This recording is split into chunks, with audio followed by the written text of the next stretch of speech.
I'm afraid this wedding is canceled. There will be no union today.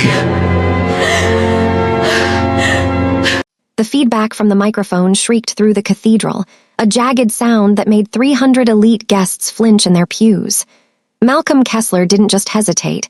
He looked at Layla with a cold, corporate detachment that was more lethal than any physical blow. He didn't lower his voice. He wanted the world to hear. "This wedding was a merger I no longer require," Malcolm declared, his voice booming through the speakers. He reached out and snatched the ring back from Layla's trembling hand, the metal scraping her skin. "You were a loyal asset, Layla, but I've found a better investment. The wedding is off." He dropped the microphone with a hollow thud and stepped off the altar as if Layla were nothing more than a piece of discarded luggage. Layla Nwankwo didn't scream. She didn't chase him. She stood frozen in her intricate lace gown, the weight of 1,000 judging eyes pressing the air from her lungs. Tears carved tracks through her makeup as her white roses shook, petals drifting to the floor like snow on a grave. Every phone in the room was raised, capturing her ultimate disgrace for the morning headlines. But then, the heavy oak doors didn't just open. They were held wide by men with the disciplined posture of soldiers. Chairman Kang Jae-hoon moved down the center aisle with a predatory, fluid grace that silenced the whispers in an instant. The dragon of the underworld didn't look at the fleeing groom. His eyes were locked on Layla with an intensity that made the vast cathedral feel small. He reached the altar and stepped into the void Malcolm had left behind, his broad shoulders shielding Layla from the prying lenses of the crowd. He reached out, his gloved fingers tilting her chin up until she was forced to meet his dark, focused gaze.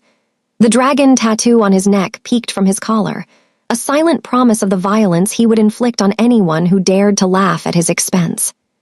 "You've spent 5 years organizing my life, Layla," Jae-hoon said, his low baritone vibrating through her soul. "It's time someone organized yours." "Chairman," Layla whispered, a single tear falling onto his black glove. "What are you doing?" Jae-hoon didn't look at her with pity. He looked at her with a terrifying, ancient hunger. He turned his head slightly toward the priest, who sat paralyzed in shock. "The groom has forfeited his position," Jae-hoon declared, his voice ringing with the authority of a king. "And I have never been a man to let a high-value asset go to waste. I am the groom now. Continue the vows." "Hello, family, how are you doing? If your boss offered to marry you and destroy your toxic ex's life in one move, would you say, 'I do,' or walk away? Tell me in the comments, what would you do?" Subscribe to this channel if you are new here and also comment the city you are watching from. Now let's dive into the story. The air in the cathedral was thick with the scent of lilies and the sharp, metallic tang of public disgrace. Layla Nwankwo stood at the altar, her breath coming in shallow, jagged gasps as the echo of Malcolm's rejection vibrated through the stone walls. 300 guests sat in a silence so absolute it felt heavy, their gazes like needles against her skin. She was the most efficient secretary in the city, a woman who lived by schedules and contingency plans, yet nothing in her files had prepared her for the moment her life became a viral tragedy. Then came the sound of the oak doors closing, not with a slam, but with a deliberate, heavy thud that commanded the room's attention. Kang Jae-hoon did not rush. He moved down the center aisle with the slow, terrifyingly calm pace of a man who was exactly where he intended to be. The chairman was a title the public knew, but the man Layla had served for 5 years was a mystery she had never quite unraveled. Today, that mystery felt dangerous. His black suit absorbed the morning light, and as he drew closer, the dark ink of the dragon tattoo on the side of his neck seemed to pulse against his collar. Layla watched him through a veil of tears, her mind a chaotic blur. She expected him to be at his office, perhaps reviewing the quarterly reports she had finished just hours before her wedding. Instead, he was here, looking at her with an intensity that made the vacuum of Malcolm's absence feel suddenly, violently filled. As he reached the front, he didn't stop at the pews. He stepped onto the elevated marble of the altar. He moved into the empty space Malcolm had left behind, his broad shoulders effectively blocking Layla from the prying eyes of the congregation. The sheer heat of his presence was an anchor, a physical barrier against the humiliation still pouring from the pews. "Chairman," Layla whispered, her voice a fragile thread, "you shouldn't be here. This is a disaster." Jae-hoon reached out, His hand was steady, his touch light as he brushed a stray, tear-soaked curl from her cheek. "I don't invest in disasters, Layla," he said, his voice a low, melodic baritone that somehow carried to the very back of the church without effort. "I invest in value, and Malcolm Kessler is the biggest fool I have ever had the displeasure of knowing." He turned his head slightly toward the priest. The elderly man was pale, his hands trembling against his prayer book. The entire room held its breath. "The ceremony isn't over," Jai-hoon declared. It wasn't a suggestion, it was an executive order. But the groom," the priest stammered, his eyes darting toward the side door where Malcolm had vanished. "The groom has forfeited his position," Jai-hoon said, his gaze returning to Layla. In that moment, the chairman persona cracked just enough for her to see something she hadn't recognized in 5 years of late-night meetings and morning coffees. It wasn't pity. It was a possessive, ancient hunger that had finally found its moment to strike. "And I have never been a man to let what belongs to me be discarded." He stepped closer, closing the distance until Layla could smell the faint, expensive scent of sandalwood and cold rain that always clung to him. He took her hand, the one Malcolm had nearly bruised when he snatched the ring, and interlaced his fingers with hers. His grip was firm, warm, and absolute.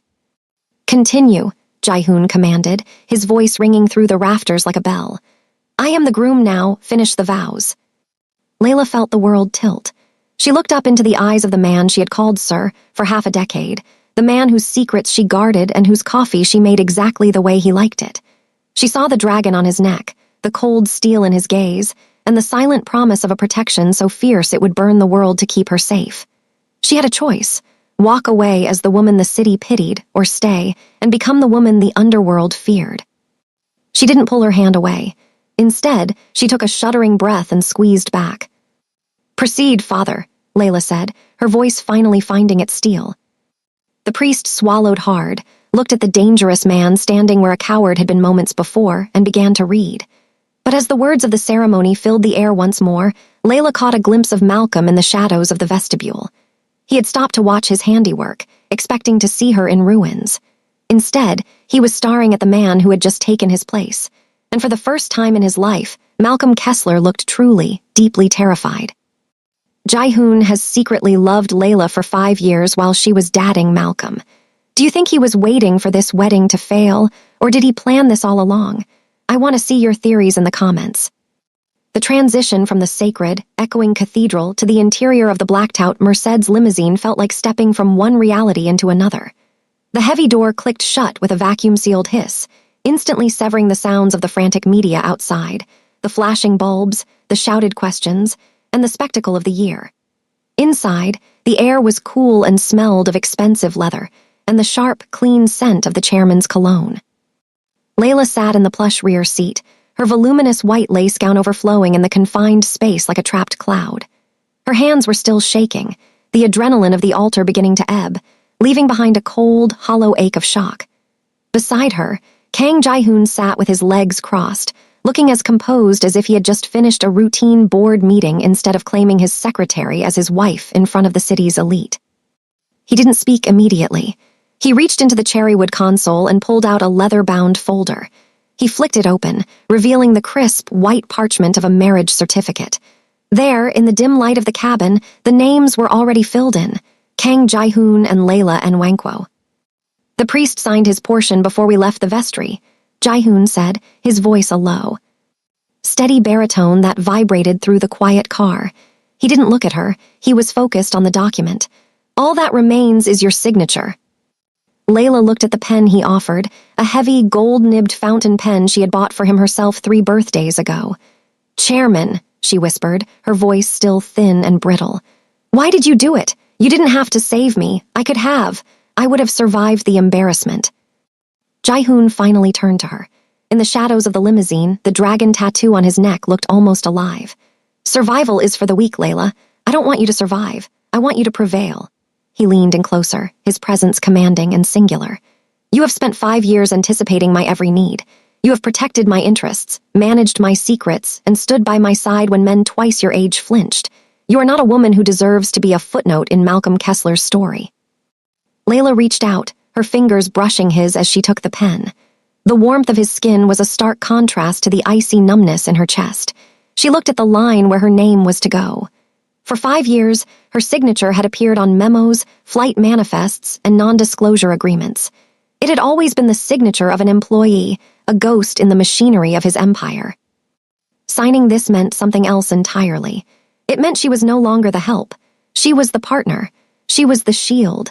And as she caught the glint of the tinted windows reflecting the dark world outside, she realized she was now part of the shadows he moved in.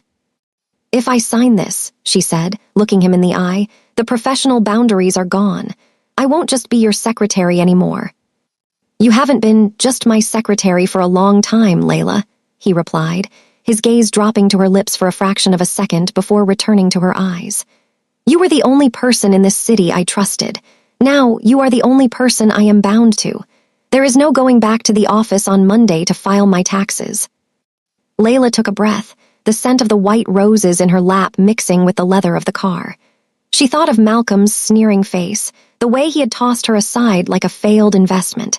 Then she looked at Jae-hoon, the man who had seen her value when she was invisible to everyone else. With a steady hand, she pressed the gold nib to the paper. The ink flowed smooth and black, anchoring her life to his. As she finished the final flourish of her name, Jae-hoon took the folder from her. He closed it with a definitive snap. "Drive," he commanded through the intercom to the partition. The limousine lurched forward, gliding away from the church and toward the heights of the city. Layla leaned back into the seat, the weight of the lace suddenly feeling less like a costume and more like armor. She looked down at her hand, and Jae-hoon reached over, covering her fingers with his. It wasn't a gentle hold, it was a claim. The realization hit her then, sharper than the betrayal. She hadn't just escaped a bad marriage. She had entered a kingdom. And in the world of Kang Jae-hoon, loyalty was the only currency that mattered, and the price of his protection was her entire soul.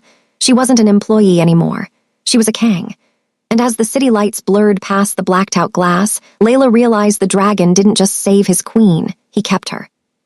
The blacked-out limousine glided into the private subterranean entrance of a steel-and-glass skyscraper that pierced the very heart of the city's skyline. As the car came to a smooth halt, the door was opened from the outside by a man whose presence made the air feel suddenly thin. He was broad-shouldered, dressed in a tactical black suit, with an earpiece glinting like a shard of ice. He didn't look at Layla. He bowed deeply to Jae-hoon, his eyes fixed on the concrete floor. "Welcome home, Chairman," the man said, his voice a low, disciplined rasp. Jae-hoon stepped out first, extending a hand to Layla. As she took it, the heavy silk of her wedding gown rustled against the pavement, a stark, pristine white against the industrial shadows of the garage. Standing nearby were 4 more men, Han Min-seok and Young Tae-won among them, positioned with the lethal precision of sentries. They didn't move, they didn't blink, and they didn't smile. To Layla, they didn't look like executive security. They looked like soldiers in a war she hadn't realized was being fought. They were ushered into a private elevator that required both a biometric scan and a physical key held only by Jae-hoon. The ascent was silent and dizzying. When the doors finally slid open, Layla stepped out into a world that felt like a fever dream of glass and obsidian. The penthouse was a sprawling sanctuary of cold luxury, perched so high that the clouds seemed to drift past the floor-to-ceiling windows. It was a space designed for a man who looked down on the world, not one who lived within it. But as Layla's eyes adjusted to the dim, amber-lit interior, she saw the details she had missed in the sterile environment of the office. On the mahogany sideboard sat a collection of ancient daggers, their blades shimmering with a wicked light. In the corner, a wall of monitors displayed flickering security feeds from across the city, ports, warehouses, and alleyways Layla had never seen on any corporate map. "This isn't just a home, is it?" Layla whispered, her voice echoing in the vast, open space. She turned to find Jae-hoon watching her, his coat discarded, the sleeves of his white shirt rolled up to reveal the powerful muscles of his forearms. "The office is where I manage the legitimate interests of the Kang Group," Jae-hoon said, walking toward her with that slow, predatory grace. "This is where I manage the reality that makes those interests possible. You've spent 5 years looking at the ledgers, Layla. Now you're looking at the ink." He gestured to the window. Below them, the city was a grid of flickering lights, beautiful and chaotic. "Out there, people think the law keeps them safe. In here, we know the truth. Balance is kept by those with the strength to hold the scales. My men, Han and Jung, they aren't just bodyguards. They are the extensions of my will. Layla walked to the glass, her reflection ghost-like in her bridal lace. For years, she had been the gatekeeper to this man's schedule, thinking she knew his every secret. She had handled his private phone calls and organized his discreet meetings, but she realized now she had only been seeing the polished surface of a deep, dark ocean. The chairman wasn't just a titan of industry, he was the law of the shadows. "Are you afraid?" he asked, his voice right behind her. He didn't touch her, but she could feel the heat radiating from him, a silent, mounting pressure. Layla looked at her reflection, then at his. The dragon tattoo on his neck seemed to coil in the low light, a mark of a life lived in blood and loyalty. She thought of Malcolm, whose power came from a bank account and a name, and then she looked at Jae-hoon, whose power was etched into his very skin. "No," she said, her voice surprising her with its steadiness. "I spent 5 years wondering why the most powerful men in this country bowed to you before they ever saw your balance sheet. Now I understand." Jae-hoon stepped closer, his hand coming to rest on the glass beside her head, effectively pinning her between the city and his chest. "Most people run when they see the dragon, Layla. They want the protection, but they can't stomach the price." "I've never been most people, Chairman," she replied, turning to face him. The proximity was intoxicating, a mix of terror and a strange, new thrill. "You didn't marry a secretary today. You married the woman who kept your world running while you were in the trenches. I'm not going anywhere." A ghost of a smile touched Jae-hoon's lips, the first real emotion she had seen since the altar. It wasn't the smile of a boss.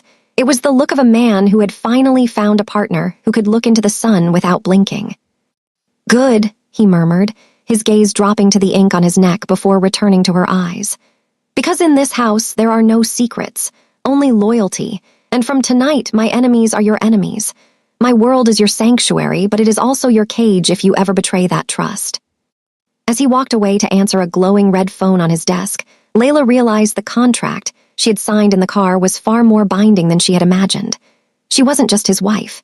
She was the consort to a king of the underworld, and as the guards outside the door shifted into a new formation, she knew her life as Layla N. Wankwo had truly ended. The sanctuary was beautiful, but it was built on a foundation of steel and secrets, and she was now the keeper of them all. The heavy silence of the penthouse was broken only by the rhythmic ticking of a grandfather clock in the corner of the chairman's private study. Jae-hoon had been called away to the docks for an urgent discrepancy in a shipment, leaving Layla alone with the ghost of her former life as his secretary. Habit was a difficult thing to break. Even in her silk lounging robes, Layla found herself straightening the edge of his mahogany desk, her fingers tracing the familiar grain of the wood where she had placed his coffee every morning for 5 years. The study was a room she had entered 1,000 times, yet today it felt different, sacred and heavy with the weight of the man who owned it. She moved toward the back wall, where a shelf of leather-bound ledgers sat slightly askew. As she reached up to align them, her sleeve caught on a hidden latch behind the molding. With a soft click, a narrow, concealed drawer slid open at the base of the desk. Layla froze, her heart hammering against her ribs. She shouldn't look. The dragon did not forgive trespassers, even those who shared his bed. But the drawer didn't contain weapons or ledgers of blood money. Inside lay a single, weathered manila folder, unmarked and worn at the edges. With trembling hands, she opened it. Her breath hitched. Inside was a collection of photographs, but they weren't the surveillance shots she expected of his enemies. They were of her. The first was a grainy, candid shot taken 5 years ago. It was her first day at the Kang Group. She was standing in the lobby, looking small and overwhelmed, clutching a cheap briefcase and wearing a suit that was 2 sizes too big. In the photo, she was smiling at a security guard, unaware that she was being watched.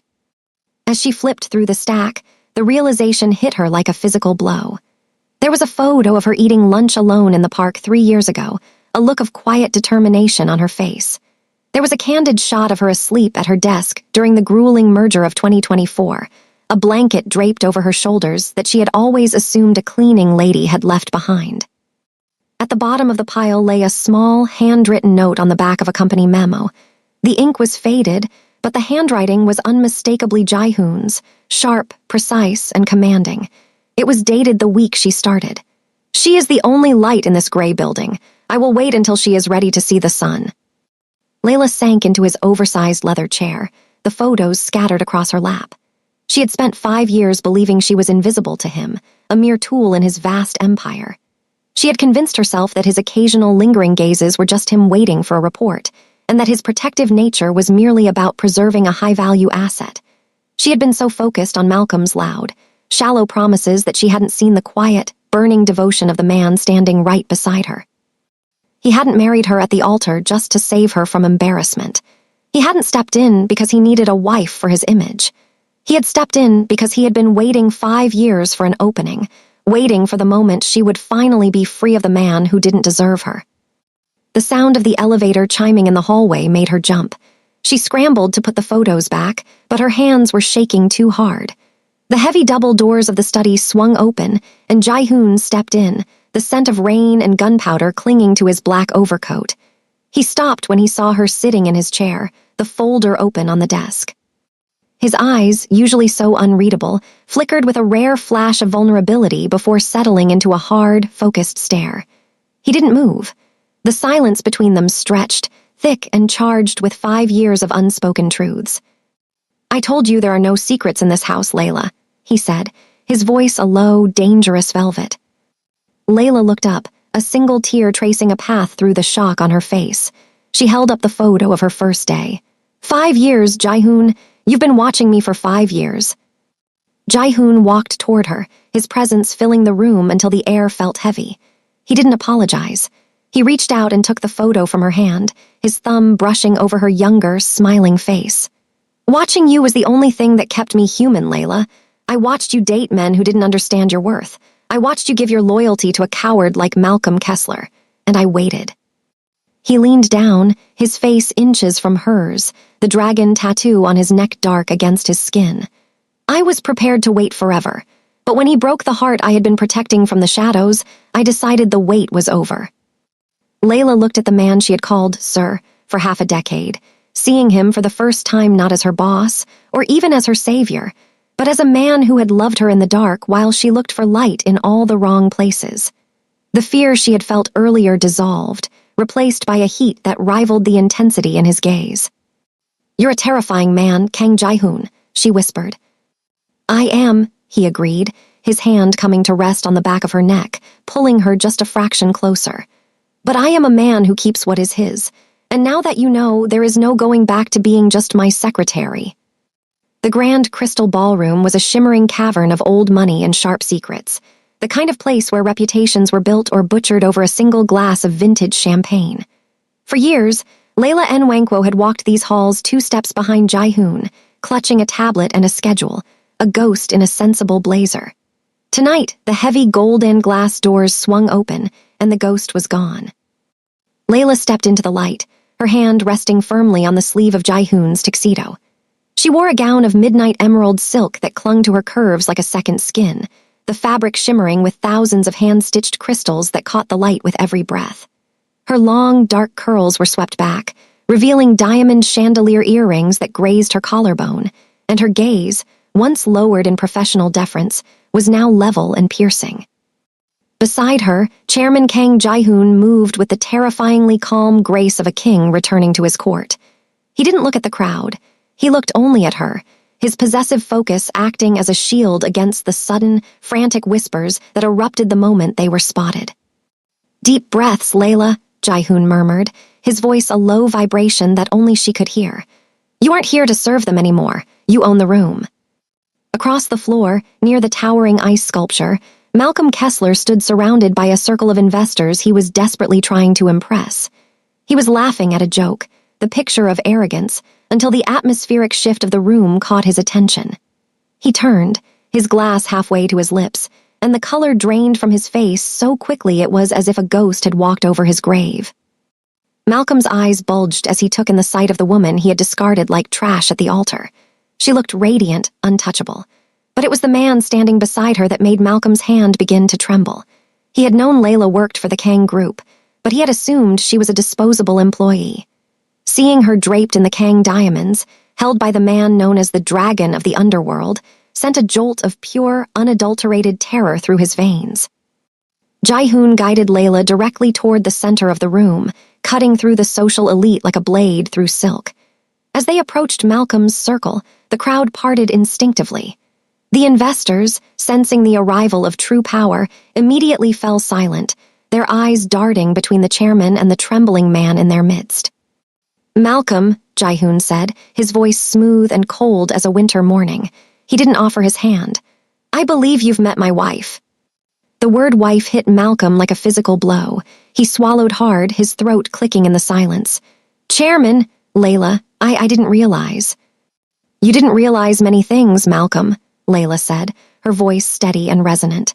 She didn't look at him with the heartbreak he expected. She looked at him with a profound, chilling pity. "You thought you were leaving me in the dirt. You didn't realize you were just clearing the path for someone who actually knows how to value a queen." Malcolm opened his mouth to speak, to offer some pathetic excuse, but Jai-hoon stepped forward just an inch. The movement was subtle, but it projected a lethal promise. The dragon tattoo on Jai-hoon's neck seemed to darken under the ballroom lights. "You treated a high-value asset with disrespect, Malcolm," Jai-hoon said, his tone dropping to a dangerous register. "In my world, that is a mistake one rarely survives. You'll find that the merger you were so excited about has been reconsidered. My wife decided your company was no longer a sound investment." Malcolm's glass slipped from his fingers, shattering on the marble floor. The sound echoed like a gunshot. The investors around him immediately stepped back, physically distancing themselves from a man who had just been marked for ruin by the dragon. Layla felt a surge of something she had never felt before, not just the thrill of revenge, but the absolute safety of being protected by a man who moved mountains for her. She looked at Malcolm, whose face was now a sickly shade of gray, and realized the man who had shattered her heart was nothing more than a small, frightened boy playing at being a man. "Enjoy the party, Malcolm," Layla said softly, her smile sharp and beautiful. "It's likely the last one you'll be invited to." Jai-hoon turned her away, his hand coming to rest protectively on the small of her back. As they walked toward the balcony, leaving the wreckage of Malcolm's social standing behind them, Layla realized her rebirth was complete. She wasn't the secretary anymore, and she wasn't the victim. She was the woman who had walked through the fire and found a dragon waiting on the other side. As they reached the cool air of the balcony, Jai-hoon leaned down, his lips brushing her ear. "You did well, Layla, but remember, the night is just beginning. Malcolm was the appetizer. The world is the main course." The cool night air on the balcony was a brief reprieve from the suffocating luxury of the gala, but the peace didn't last. Layla had stepped away from Jai-hoon for only a moment to catch her breath, her fingers tracing the cold stone railing as she looked out over the city. The sound of heavy, uneven footsteps behind her made the hair on her arms stand up. She didn't need to turn around to know the smell of expensive bourbon and sour desperation. "You think you're so high and mighty now, don't you?" Malcolm's voice was slurred, jagged with a bitterness that rotted the air. Layla turned slowly, her emerald gown shimmering like a warning. Malcolm stood in the shadows of the arched doorway, his tie loosened and his eyes bloodshot. The polished groom from the altar was gone. In his place was a man who had watched his empire crumble in a single hour. "Go home, Malcolm," Layla said, her voice like ice. "You've embarrassed yourself enough for one lifetime." "Embarrassed myself?" Malcolm let out a harsh, barking laugh, taking a predatory step forward. "I made you. You were nothing but a girl with a clipboard until I looked at you, and now you're parading around with that thug. Do you have any idea who he really is? He's a killer, Layla, a monster." "He's the man who stayed when you ran," she shot back, her chin lifting. "He's twice the man you'll ever be." The truth was a spark in a powder keg. Malcolm's face contorted into a mask of pure, jealous rage. "You ungrateful little." Before she could scream, he lunged. His hand clamped around her upper arm, his fingers digging into her skin with a strength born of malice. He yanked her toward him, his other hand raising as if to strike the dignity right out of her face. "If I can't have you, I'll make sure he doesn't want what's left." Layla braced for the blow, her heart hammering against her ribs, but the strike never came. A shadow moved faster than her eyes could follow. A hand of solid iron intercepted Malcolm's wrist midair with a sickening crack. The sound of bone meeting resistance echoed against the stone walls. Malcolm let out a high-pitched shriek of agony as he was violently jerked away from Layla. Kang Jae-hoon didn't just step onto the balcony. He manifested from the darkness like an ancient, vengeful deity. The controlled intensity Layla was used to had evaporated, replaced by a raw, lethal coldness that made the temperature on the balcony drop. Jae-hoon didn't use a weapon. He didn't need one. He twisted Malcolm's arm behind his back with a clinical, terrifying efficiency, forcing the smaller man to his knees. Malcolm's face hit the stone floor with a dull thud. Jae-hoon's boot came down on the back of Malcolm's neck, pinning him like an insect to a board. "I warned you, Malcolm," Jae-hoon said. His voice wasn't loud. It was a low, guttural vibration that promised a slow death. "I told you she was mine. I told you she was untouchable." "Please," Malcolm wheezed, his face pressed into the grit of the balcony floor. It was a mistake. I'm drunk." "A mistake is a wrong number," Jae-hoon hissed, leaning down until his lips were inches from Malcolm's ear. The dragon tattoo on his neck looked dark and hungry in the moonlight. "Putting your hands on my wife is a death sentence."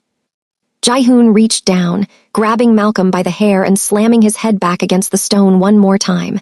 Not enough to kill him, but enough to ensure he would never forget the taste of his own terror. The ruthless violence was quiet, precise, and absolute. There was no wasted movement, only the terrifying competence of a man who had built an empire on the broken bones of his enemies. "Jae-hoon, stop," Layla whispered, her voice trembling. He froze. For a second, his muscles remained coiled, a predator mid-kill. Then, slowly, the tension bled out of his shoulders. He didn't look at Malcolm again. He stepped back, smoothing the front of his flawless tuxedo jacket as if he hadn't just dismantled a human being. "Min-seok," Jae-hoon called out. From the shadows, his lead bodyguard appeared instantly. "Remove this trash," Jae-hoon commanded, his voice returning to its boardroom calm. "And ensure he is never able to walk into a room with a microphone again. I want him silenced, permanently." As the guards dragged a sobbing, broken Malcolm away into the darkness, Jae-hoon turned to Layla. The fire in his eyes softened the moment they landed on her. He reached out, his hands remarkably steady as he checked her arm for bruises. "Did he hurt you?" he asked, his voice thick with a protectiveness that bordered on worship. Layla looked at the man before her, the chairman, the boss, the dragon. She had seen the monster he kept hidden beneath the silk and diamonds, and for the first time, she wasn't afraid of the monster. She was afraid of what she would do to keep it by her side. "I'm okay," she breathed, stepping into his arms. "You came for me." Jae-hoon wrapped his arms around her, pulling her into the hard, safe heat of his chest. "I will always come for you, Layla. Heaven or hell, I will burn whoever touches you." As they stood together under the stars, the sounds of the gala continuing inside like a distant memory, Layla realized the truth. Malcolm had called Jae-hoon a monster, but he was wrong. Jae-hoon was a guardian, and in a world full of men like Malcolm, she would choose the dragon every single time. The morning sun filtered through the floor-to-ceiling windows of the penthouse, but it brought no warmth to the man kneeling on the cold obsidian floor. Malcolm Kessler looked like a ghost of the man who had stood at the altar a week ago. His designer suit was wrinkled, his jaw was bruised from the balcony floor, and his eyes were wide with the kind of primal terror that only comes from realizing you have reached the end of your rope. Jae-hoon sat behind his desk, the smoke from a single expensive cigar curling toward the ceiling. He wasn't looking at Malcolm. He was reviewing a series of digital files with the same detached focus he used for quarterly earnings. Layla stood beside him, her hand resting on the back of Jae-hoon's chair. She wore a tailored white dress, the color of a bride, but the cut of a general. She didn't look away from Malcolm's pathetic state. She had learned that in this house, mercy was not a gift, it was a calculation. "Please, Chairman," Malcolm croaked, his voice cracking. "I've lost the merger. My board of directors is calling for my resignation. Isn't that enough? You've ruined me." Jae-hoon finally looked up. The dragon didn't show anger. He showed nothing at all, which was far more terrifying. "You think this is about business, Malcolm? You think I care about your small-time merger or your mediocre company?" Jae-hoon stood up, his presence expanding until the room felt crowded. He walked around the desk, the rhythmic click of his shoes on the floor sounding like a countdown. "You didn't just break a contract," Jae-hoon said, stopping inches from the kneeling man. You tried to break a woman whose value you were too blind to see. You used a microphone to humiliate her. You used your hands to try and silence her. You enjoyed the audience, didn't you? Jae-hoon flicked a remote on his desk. A massive screen on the wall flickered to life. It showed a live feed of the stock market.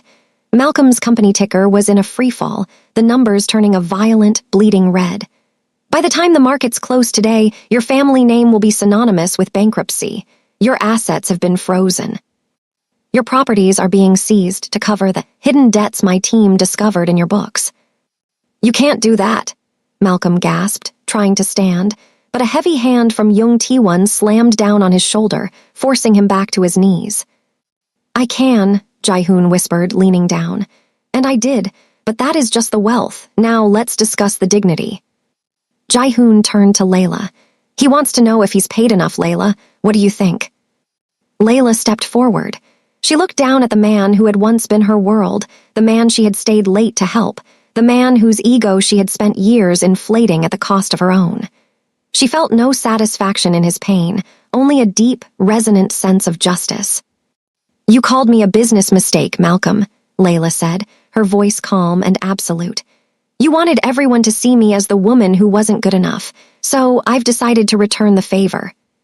She held up her tablet. Every social club, every investor, and every news outlet in the city has just received the footage from the balcony. They've seen the real Malcolm Kessler, the one who attacks women in the dark when he loses his money. You won't be a businessman anymore. You won't even be a socialite. You'll be a pariah. No one will take your calls. No one will offer you a seat. You will walk through this city and see exactly what I felt at that altar, total, suffocating isolation. Malcolm slumped, his forehead touching the cold floor. He was stripped bare. He had no money to hide behind and no reputation to protect him. He was a zero. This is the dragon's mercy, Malcolm, Jae-hoon said, his tone as sharp as a blade. I am letting you live. You will walk out of here with nothing but the clothes on your back. You will find a job, perhaps as a clerk or a delivery man. You will work until your hands are calloused, and every time you see a Kang Group logo, every time you see my wife's face on a magazine cover, you will remember the moment you decided to be a coward. Jae-hoon signaled his men. Throw him out, not through the private garage. Use the front entrance. Let the paparazzi have their final look at the man who thought he could touch what belongs to me. As the guards dragged a broken, sobbing Malcolm toward the elevator, the room fell into a heavy, peaceful silence. Jae-hoon turned back to Layla, the lethal hardness in his eyes melting into something soft and fiercely loyal. He reached out, his thumb tracing the line of her jaw where she had once flinched. He will never bother you again, Jae-hoon promised. In this city, you are untouchable, not just because of my name, but because of your own. Layla leaned into his touch, the last of her past falling away with Malcolm's departure. She realized then that the dragon didn't just hoard gold. He guarded his treasure with a fire that consumed anything that dared to threaten it. She wasn't just safe, she was sovereign. Thank you, Jae-hoon, she whispered. He pulled her into his arms, his chin resting on top of her head. Don't thank me, Layla. You're the one who survived the fire. I'm just the one who made sure the world saw you burn brighter than the flames. The aftermath of Malcolm's final ruin left a strange, heavy stillness in the penthouse. The high-stakes adrenaline had faded, leaving Layla and Jae-hoon alone in the vast, amber-lit study. Jae-hoon stood by the window, his back to her, watching the city he moved like a chessboard. He looked every bit the untouchable chairman, yet Layla could still feel the phantom heat of the photographs she had found in his desk, the evidence of 5 years of silent, agonizing devotion. The employee wall that had stood between them for half a decade was crumbling, but the silence remained. Layla took a breath, the silk of her dress rustling as she stepped closer to him. You did all of this, she began, her voice steady but soft. You waited for me, you watched me, you even kept a blanket on me when I fell asleep at my desk 3 years ago. Jae-hoon's shoulders tensed. He didn't turn around, but his reflection in the glass was sharp and shadowed. I told you, Layla, I protect what is mine. But I wasn't yours then, she countered, stepping into his personal space until she could see the pulse jumping in his neck, right beside the dark ink of the dragon. I was just your secretary. I was dating a man who treated me like an accessory. Why didn't you say anything? Why did you let me walk into that church with him?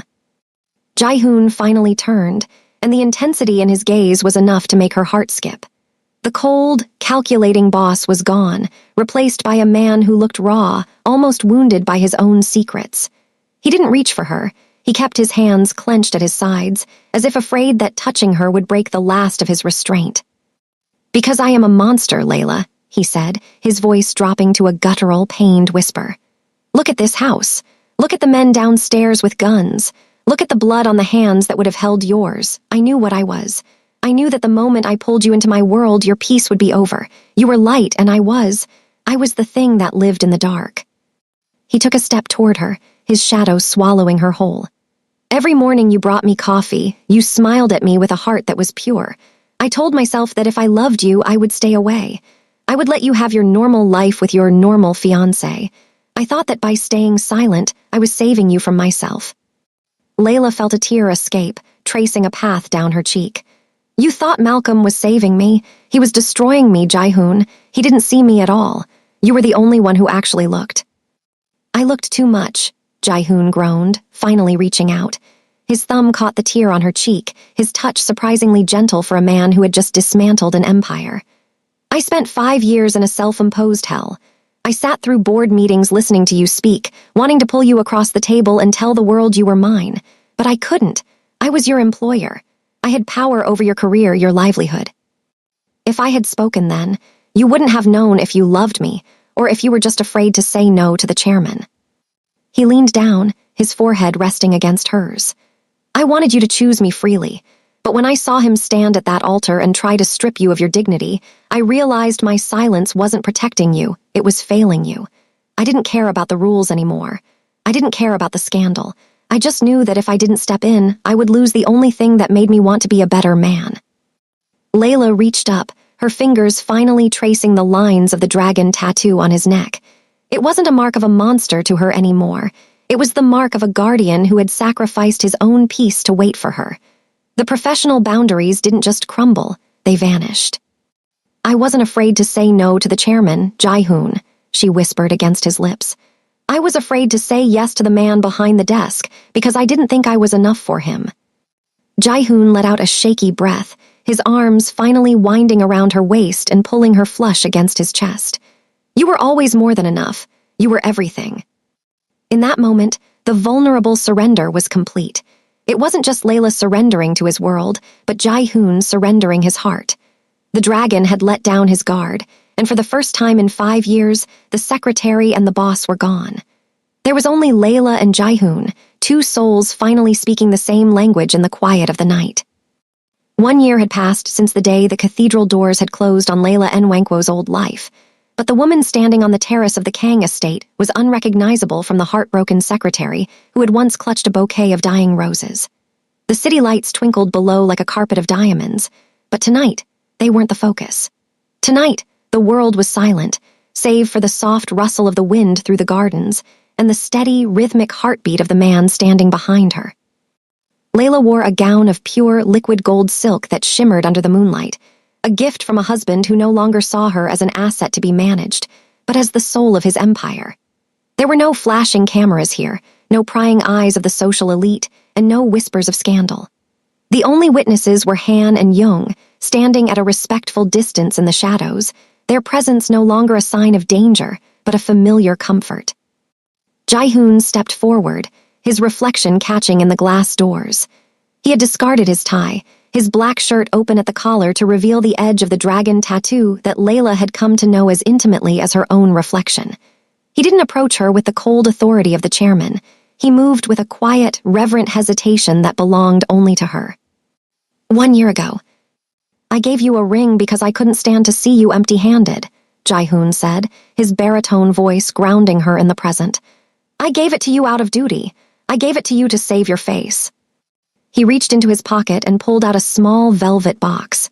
When it clicked open, a rare, flawless blue diamond caught the moonlight, radiating a fire that put the city lights to shame. It was a stone of strength, of rare beauty, and of unshakable clarity. "I don't want you to wear that first ring anymore," he continued, taking her hand in his. His touch was no longer the steel grip of a protector, but the tender anchor of a man who had finally found his home. That ring belonged to a secretary who was saved by her boss, This one belongs to the woman who saved the man behind the desk." Layla looked up at him, her eyes shimmering with tears that had nothing to do with pain. Over the last year, she had seen the dragon at his most ruthless and his most vulnerable. She had stood beside him as he navigated the treacherous waters of the underworld, and she had sat with him in the quiet hours of the night when the weight of his crown grew too heavy. She had realized that while he had given her his name, she had given him his humanity. "I didn't just marry you to survive, Jaihoon," Layla whispered, her voice carrying the strength of a woman who finally knew her own worth. "I stayed because I found the only person who looked at me and saw a queen before I even had a crown." Jaihoon took the new ring and slid it onto her finger. It fit perfectly, a silent, glittering vow. "Layla Kang," he said, the name sounding like a prayer on his lips. "You are not my employee. You are not my subordinate. You are my equal. You are my heart. And I will spend every sunrise for the rest of my life proving that the dragon belongs only to you." He didn't wait for her to answer with words. He cupped her face in his hands, his thumbs tracing the line of her jaw with a fierce, protective love. When he kissed her, it wasn't the desperate, hurried kiss of their wedding day. It was a slow, deep sealing of a pact, a promise that no matter how messy, dangerous, or complicated their world became, they would face it as one. The betrayal at the altar a year ago felt like a lifetime away, a distant shadow that had only served to lead her into the light. Malcolm Kessler was a ghost, a forgotten footnote in a story that had become an epic. As Layla leaned into Jaihoon's chest, the scent of sandalwood and rain wrapping around her like a shield, she knew this was her real wedding. There was no microphone, no audience, and no public spectacle. There was only a man, a woman, and a dragon standing together at the top of the world, ready to rule the shadows together. Their life wasn't perfect, but it was theirs, and as the moon climbed higher in the sky, Layla realized that she hadn't just been saved, she had been found. Malcolm thought he was throwing Layla away, but he ended up giving her the keys to a kingdom. On a scale of 1 to 10, how satisfied were you to see the dragon strip Malcolm of everything? And if you were Layla, would you have been as merciful, or would you have demanded more? Let me know in the comments.